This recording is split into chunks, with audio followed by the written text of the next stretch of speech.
Olá, pessoal! Hoje vamos falar sobre um tema bastante interessante e de extrema relevância para diversas indústrias da alta tecnologia: os materiais compostos de matriz cerâmica, ou simplesmente CMCs. Antes de começarmos, gostaria de apresentar a equipe responsável por este trabalho. Eu sou a Nina e, junto com Augusto, Otávio e Tiago, desenvolvemos esse estudo na disciplina de Química Tecnológica, no curso de Direito de Produção e Sistemas, aqui na UFSC. Para orientar nossa apresentação, dividi os tópicos em 5 temas principais. Primeiro vamos falar sobre os materiais cerâmicos e compostos de maneira geral. Depois vamos discutir as propriedades e composição de CMCs. Na sequência exploraremos os métodos de fabricação e aplicações. Em seguida abordaremos os desafios e perspectivas da utilização de CMCs. E para finalizar, teremos um estudo de caso que mostra o uso desses materiais em uma aplicação real. Então vamos começar com o básico. O que são os materiais cerâmicos? Em termos simples, cerâmica são sólidos inorgânicos formados a partir de elementos metálicos e não metálicos. Eles são muito conhecidos por sua resistência e estabilidade térmica. Por exemplo, eles são ótimos isolantes térmicos e elétricos, mas em contrapartida possuem fragilidade natural. Dentro das cerâmicas há uma classificação que inclui desde cerâmicas tradicionais, como as usadas em tijolos e porcelanas, até cerâmicas avançadas, que são empregadas em tecnologias de ponta. Esta última categoria é especialmente importante para nós, pois está diretamente relacionada aos CMCs. Agora vamos entender o conceito de compósitos. Compósitos são materiais projetados para melhorar certas propriedades por meio da combinação de dois ou mais materiais de diferentes fases. A ideia central é que esses materiais se complementem, criando um material novo e com características melhores. Normalmente, um compósito é formado por duas fases principais, a fase matriz e a fase dispersa, ou reforço. A matriz é a parte contínua, que mantém tudo coeso e distribui a carga aplicada ao material. Já a fase dispersa, que no caso dos CMCs costuma ser composta por fibras, é a responsável por fornecer resistência e rigidez. Essas fibras reforçam a matriz, tornando o material menos suscetível a falhas. Para visualizarmos melhor essa estrutura, podemos pensar em um compósito com duas partes principais, a matriz e o reforço. No caso dos CMCs, como já citado anteriormente, o reforço normalmente é feito por fibras, como as de carbeto de silício, enquanto a matriz é feita de material cerâmico.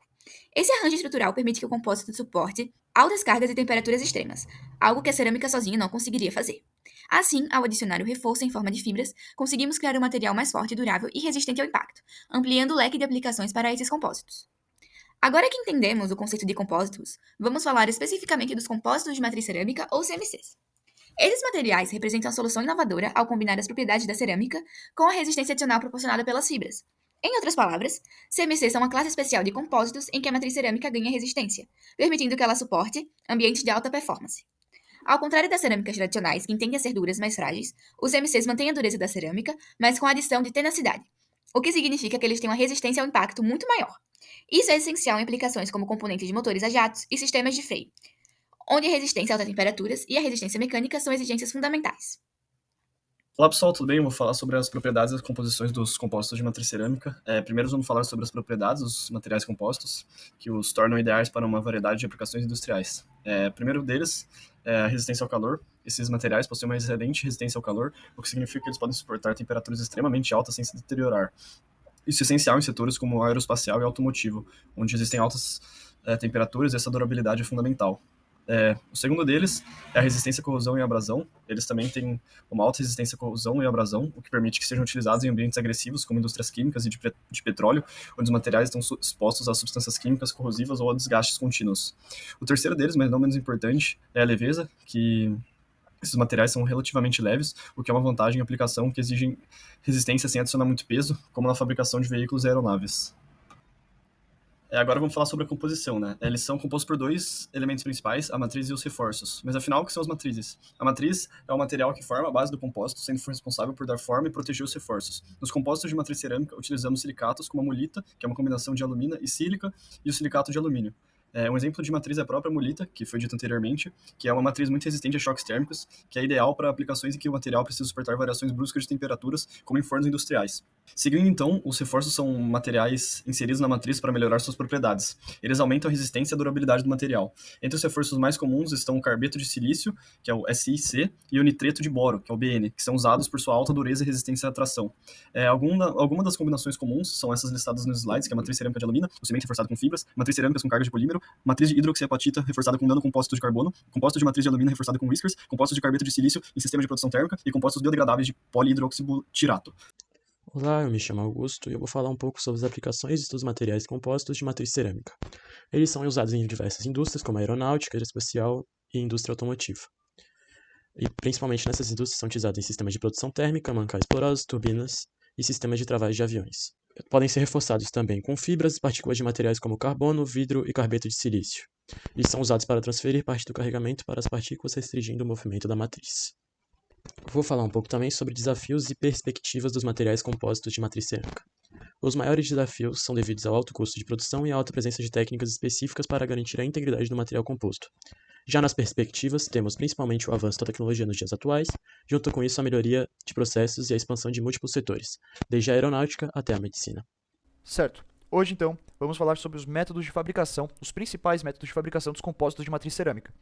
Esses materiais eles são muito usados em indústrias que demandam alta resistência, como a indústria aeroespacial e automotiva. Para que eles alcancem as propriedades desejadas, a matriz cerâmica e as fibras de reforço precisam estar bem integradas, o que existe métodos de fabricação bastante sofisticados, certo? Bom, o primeiro método é a infiltração de vapor químico, ou CVI. Esse processo ocorre dentro de uma câmara de vácuo, onde a matriz cerâmica é depositada sobre as fibras, camada por camada, a partir de um vapor químico. O CVI gera materiais com alta resistência e baixa porosidade, sendo amplamente utilizados em peças de turbinas e sistemas aeroespaciais. A desvantagem é que é um processo demorado e caro. Bom, indo para o segundo método, a reação de síntese e infiltração, ou RSI. Nesse caso, temos a infiltração da matriz cerâmica em um molde de fibras, seguida por uma reação que consolida o material. A RSI é muito usada para compostos de carbeto de silício, que tem excelente resistência ao calor e ao desgaste. Isso torna o método ideal para componentes que precisam suportar condições extremas, como os freios de alta performance na indústria automotiva. Aqui a imagem de um freio. Pultrusão. Já a pultrusão é uma técnica voltada para criar componentes de perfil contínuo e constante. No processo, fibras cerâmicas são embebidas em uma matriz líquida e depois aquecidas para solidificação. Bom, esse método é útil para fabricar peças longas, como barras e hastes, muito usadas na construção civil e em estruturas de suporte. O último método é a moldagem por injeção e sinterização. Ele permite criar peças pequenas e complexas, e é especialmente eficiente para a fabricação em massa. É amplamente usado para produzir componentes eletrônicos, que eu trouxe aqui 2 exemplos, e implantes ortopédicos. Uma conclusão que podemos tirar disso tudo é que esses 4 métodos são fundamentais para fabricar CMCs e de alta qualidade para garantir que eles atendam às exigências de aplicações industriais variadas, de turbinas a componentes eletrônicos. Cada método tem sua própria vantagem e desafio, mas todos são essenciais para o desempenho desses compostos em situações de uso extremo. Nesse estudo de caso, vamos analisar os compostos bioativos com vidros bioativos para implantes ósseos, certo? Esses materiais foram desenvolvidos para resolver limitações de materiais convencionais, como o titânio, que, embora resistente, não é bioativo. Vidros bioativos, especialmente compostos de fosfato de cálcio e silicato, eles possuem propriedades que promovem a integração com o tecido ósseo, essencial para o sucesso a longo prazo dos implantes, certo? Desenvolvimento e aplicações. Trouxemos aqui o seguinte: o desenvolvimento desses compostos envolve a adição de partículas de vidro bioativo em uma matriz, que pode ser cerâmica ou polimérica. Essa combinação resulta em um material com resistência mecânica elevada e, ao mesmo tempo, bioatividade. Isso os torna ideais para substitutos ósseos, recobrimentos de próteses e scaffolds ou andaimes tridimensionais, usados na engenharia de tecidos. Bom, como vantagens, trouxemos 3. Esses compostos têm algumas vantagens importantes. Primeiro, eles apresentam bioatividade superior, ou seja, como já expliquei, em contato com fluidos corporais, formam uma camada de hidroxiapatita, o que facilita a integração com o osso. Segundo, a taxa de degradação do material pode ser ajustada, o que permite que ele se integre ao osso nativo, de maneira controlada. E, finalmente, os vidros bioativos possuem baixa toxicidade, reduzindo o risco de reações adversas, algo essencial para garantir a biocompatibilidade e segurança do implante. Passando para o próximo slide, trouxe aqui para vocês um pouco dos resultados dos estudos clínicos. Eles têm mostrado resultados promissores. Implantes feitos com esses compostos têm promovido uma regeneração óssea mais rápida e uma integração óssea mais robusta em comparação com materiais tradicionais. Em um estudo com implantes à base de fosfato de cálcio e vidro bioativo, a densidade óssea foi significativamente maior após 6 meses, em comparação com implantes metálicos comuns. Em outro estudo, o vidro bioativo utilizado em cirurgias cranianas mostraram grande potencial de regeneração de ossos e formação de novos vasos sanguíneos, algo fundamental para reparações ósseas complexas. Como conclusão, eu trouxe um resumo. Os compostos com vidros bioativos são uma inovação importante na área da medicina regenerativa, combinando resistência mecânica e bioatividade. Eles representam uma grande promessa para cirurgias ortopédicas e reconstruções ósseas. Com o avanço da tecnologia, é provável que esses materiais sejam cada vez mais utilizados, trazendo melhores resultados clínicos e melhorando a qualidade de vida dos pacientes. É isso. Muito obrigado por prestar atenção até aqui. Tchau, tchau.